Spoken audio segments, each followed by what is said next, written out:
वालेकुम, आप देख रहे हैं के न्यूज एचडी। मैं हूं हारिस अली शाह गिलानी। चलते हैं आज की अहम खबरों की तरफ।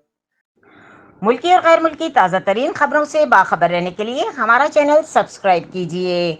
गजा में निहत्ते फ़लस्तीनियों का कत्ले आम, भारत के इसराइल को बड़ी तादाद में असले की फराहमी। गजा आईआईपी भारत इसराइल गठजोड़ एक बार फिर बेनकाब हो गया।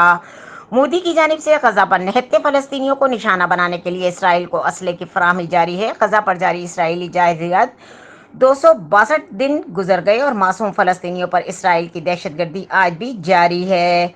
गजा पर इसराइली हमलों का सबसे बड़ा हामी भारत, जो कि मोदी के मुसलमान दुश्मन का सबूत है। इसराइली अखबार के मुताबिक मोदी की जानिब से इसराइल को बड़ी तादाद में असले की फराहमी जारी है। मजलूम फ़लस्तीनियों पर जुल्म बर्बरियत का बरकरार रहने में भारत ने इसराइल को जदीद परमिस 900 ड्रोन के साथ दीगर असला और हथियार फराहम किए।